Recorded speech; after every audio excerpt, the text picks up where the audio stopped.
द्वारका महाभारत का अद्वितीय नगर था। द्वारका ये समुन्दर के बीच निर्माण किया गया द्वीप नगर यानी कि आइलैंड सिटी था।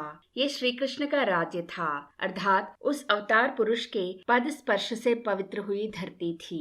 श्री कृष्ण के अवतार की परिसमाप्ति के बाद ये नगर समुद्र गर्भ में डूब गया। 2001 में की गई खुदाइयों में द्वारका उभर कर आया, जिसे देखकर दुनिया दंग रह गई। भला आज से 6000 साल पहले इतने भव्य नगर का निर्माण कैसे किया गया, ये बहुत ही बड़ी मिस्ट्री है। महाभारत में हर राजनीतिक रणनीति का प्रधान केंद्र रहा द्वारका। इस तरह के नगर के बारे में जानना आज की पीढ़ी के लिए अत्यंत आवश्यक है।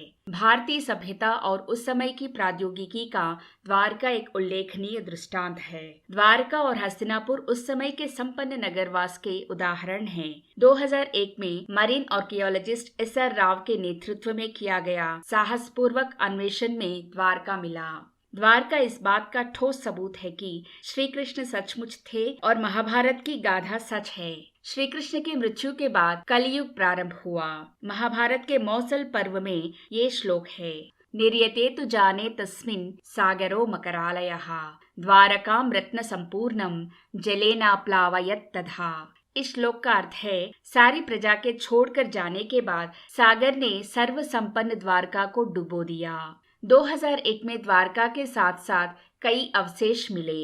इनमें वो मुद्रिका भी थी जिसे द्वारकावासी पहनते थे और जिसका उल्लेख हरिवंश नामक ग्रंथ में किया गया था। इस मुद्रिका पर एक शंख और उसके ऊपर 3 सर वाला एक चिन्ह होता। इससे ये पता चलता कि श्री कृष्ण के द्वारा निर्माण किया गया द्वारका सचमुच था। महाभारत में ये लिखा गया कि द्वारका सागर गर्भ में डूब गया और ये भी कहा गया कि डूबते हुए द्वारका को अर्जुन देखते रहे। जरासंध ने कई बार मथुरा पर आक्रमण किया और हर बार बलराम उसे हराते आए, लेकिन बार बार के हमलों से मथुरा की प्रजा को कठिनाइयों का सामना करना पड़ता था। उन्हें सुरक्षित रखने के लिए कृष्ण भगवान ने एक पूरे राज्य का ही निर्माण किया और उसका नाम था द्वारका। महाभारत के अनुसार आज के जमाने के गुजरात के तट के समीप समुद्र देवता ने एक सुविशाल द्वीप दे दिया, जहां विश्वकर्मा ने विश्व के सबसे भव्य नगर का निर्माण रातों रात किया। द्वारका के बारे में महाभारत और हरिवंश ग्रंथों में अद्भुत वर्णन किया गया। श्री कृष्ण के अवतार की समाप्ति द्वारका में ही हुई। कुरुक्षेत्र युद्ध के बाद गांधारी ने श्री कृष्ण को श्राप दिया कि युद्ध के ठीक 36 वर्ष के अंदर ही यदुवंश का सर्वनाश हो जाएगा। कहा जाता है कि कुरुक्षेत्र का युद्ध ईसा पूर्व 3138 में हुआ। जिस प्रकार गांधारी ने श्राप दिया, बिल्कुल उसी प्रकार युद्ध के 36 साल बाद द्वारका सागर में डूब गया। श्री कृष्ण ने 120 वर्ष के बाद अपने अवतार को परिसमाप्त किया। आज का द्वारका गुजरात का तटीय शहर है। ये जामनगर जिले में है। यहाँ के लोग द्वारकाधीश अर्थात श्री कृष्ण की आराधना करते हैं, लेकिन असली द्वारका है कहाँ? 1979 में डॉक्टर SR राव के नेतृत्व में गुजरात के प्रख्यात द्वारकाधीश मंदिर के आसपास उत्खनन किया गया, तो वहाँ 15, 12 और 9वीं शताब्दी के मंदिर मिले। इन मंदिरों के 10 मीटर नीचे 2 नगरों के अवशेष भी मिले। यहाँ चीनी मिट्टी से बने पात्र मिले। बिल्कुल ऐसे ही पात्र हस्तिनापुर के उत्खनन में भी मिले। ये देखकर राव जी को विश्वास हुआ कि द्वारकाधीश के मंदिर के पास ही द्वारका भी होगा। इसी विश्वास के साथ उन्होंने समुद्र गर्भ में खुदाई की तो द्वारका के कई अवशेष मिले।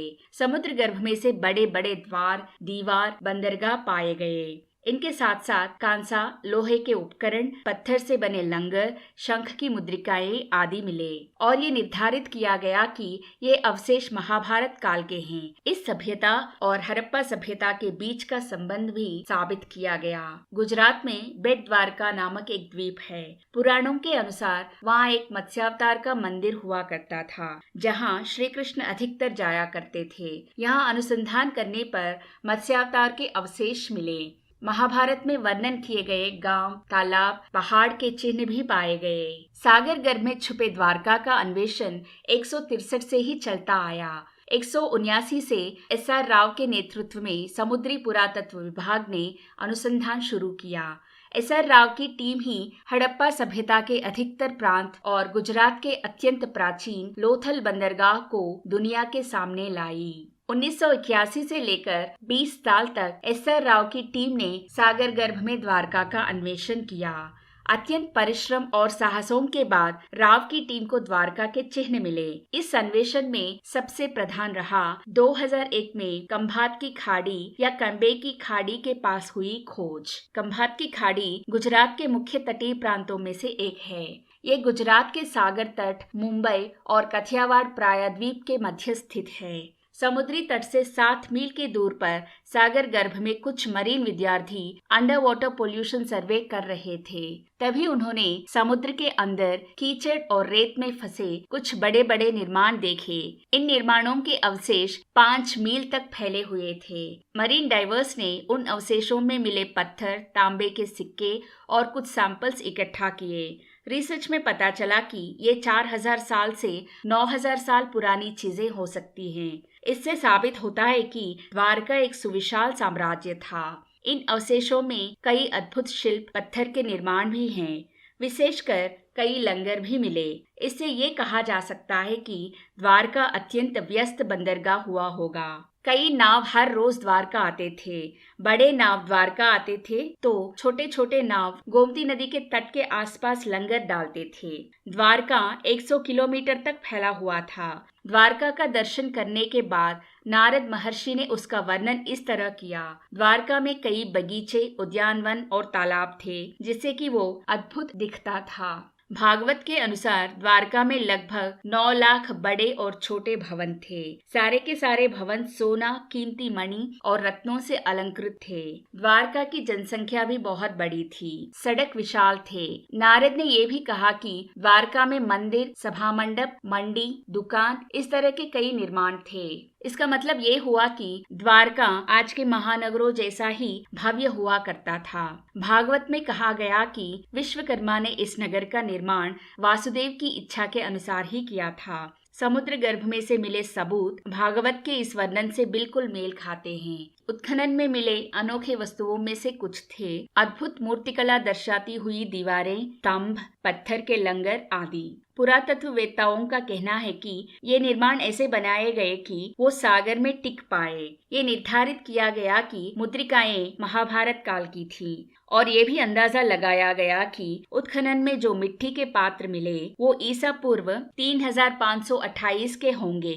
मिट्टी के साथ साथ कांसा, तांबा, लोहे से बने कई उपकरण भी मिले। गुजरात में मिले द्वारका के आधार के बलबूते हम ये कह सकते हैं कि हमारे देश की नगर संस्कृति 9000 साल पुरानी है। हरिवंश के अनुसार द्वारका का प्रधान केंद्र एक द्वीप में था। 12 योजन अर्थात 108 किलोमीटर तक ये नगर विस्तारित था। पुराणों के अनुसार द्वारका द्वीप से लेकर गोमती नदी के समुद्र में संगम होने तक का भूभाग एक पट्टी की तरह था, जिस पर इस नगर का विस्तार हुआ। द्वारका का असली नाम था द्वारावती, अर्थात हर दिशा में द्वार होते और दुर्ग की दीवारें दृढ़ होती। एस.आर. राव ने स्वयं ये बातें बताई। सुरक्षा व्यवस्था कुछ ऐसी थी कि शंख मुद्रिका के बिना किसी को अंदर आने नहीं देते थे। इस तरह की शंख मुद्रिकाएं समुद्र गर्भ में बहुत सारी मिली। समुद्री पुरातत्ववेत्ताओं का कहना है कि द्वारका का डूबना द्वापर युग के अंत में तो शुरू हुआ, लेकिन ये प्रक्रिया ईसा पूर्व 2000 तक चलती रही। समुद्र गर्भ में मिले अवशेषों के आधार से हम ये मान सकते हैं कि महाभारत, हरिवंश, मत्स्य, वायु पुराणों में उल्लेख किया गया द्वारका कोई कल्पना नहीं बल्कि सच है। श्री कृष्ण के पद स्पर्श से पुनीत हुआ द्वारका एक अनोखा सत्य है। तब से लेकर आज तक समुद्र स्तर बढ़ते आए। रामायण में बना राम सेतु भी शायद इसी कारण डूब गया होगा। महाभारत के अनुसार उस दिन क्या हुआ जिस दिन द्वारका डूब गया था? कृष्ण भगवान पहले से ही जानते थे कि द्वारका डूब जाएगा। उन्होंने अर्जुन को आदेश दिया कि द्वारका की प्रजा को हस्तिनापुर लेकर जाएं। इसके बाद श्री कृष्ण और बलराम दोनों ने अपने अवतारों की परिसमाप्ति की। महाभारत में लिखा गया कि जब अर्जुन द्वारका की प्रजा को हस्तिनापुर लेकर जा रहे थे, तब समुद्र की बड़ी बड़ी लहरें द्वारका पर टूट पड़ी। श्री कृष्ण के अर्जुन को आदेश देने के ठीक 7 दिन बाद द्वारका डूब गया। साइंटिस्ट का कहना है कि सुनामी ही इसका कारण हो सकता है। जो भी हो, द्वारका सच है, श्री कृष्ण सच हैं। इन बातों को पुष्टि देने के ठोस सबूत तो मिले हैं।